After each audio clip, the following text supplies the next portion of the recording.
বান্দা যখন নামাজে দাঁড়ায় বলে আলহামদুলিল্লাহি রাব্বিল আলামিন, সমস্ত প্রশংসা আল্লাহর জন্য, যিনি গোটা জাহানের পালনকর্তা।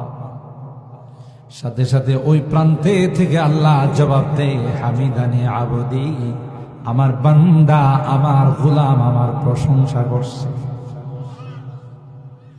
বান্দা যখন বলে আর রহমানির রহিম, তুমি অতিশয় মেহেরবান দয়ালু, অপর প্রান্তে থেকে আল্লাহ জবাব দেয়, আসনা আলাইয়া আবদি, আমার গোলাম আমার প্রশংসা করে। বান্দা যখন বলে মালিক ইয়াউমিদ্দিন, আল্লাহ বিচারের দিনের মালিক তুমি, তুমি বিচারক নই রে, বিচারের দিনের মালিক। বলুন ঠিক কিনা?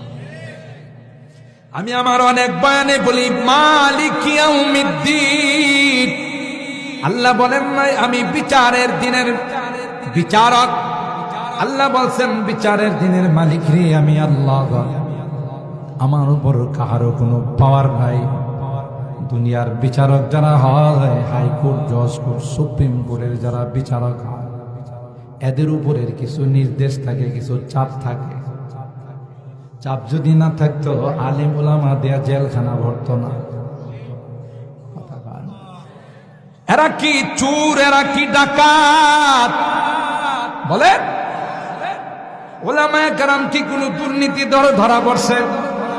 ব্যাংক লুটপাট করছে, মার্কেট লুটপাট করছে, তাহলে কি অপরাধ? যে অপরাধের কারণে তাদেরকে দিয়ে জেলখানা ভরে রাখা হয়েছে।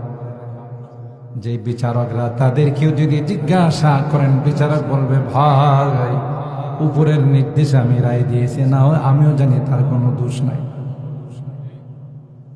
কেন? সে বিচারক, তাকেও কিছু রুলস ফলো করতে হয়, কিছু সিস্টেম মেনটেন করতে হয়। কেন? বিচারক নিয়োগ হতে গেলে, যাওয়ার হতেও তার কিছু লবিং করা লাগছে, ঠিক কিনা বলেন? ইচ্ছা করলে কিছু রায় দিতে পারে না। আল্লাহ ডাক দিয়ে বলেন মালিক ইয়াউমিদ্দিন, না না, আমি বিচারক নই রে, আমি হলাম বিচারের দিনের মালিক।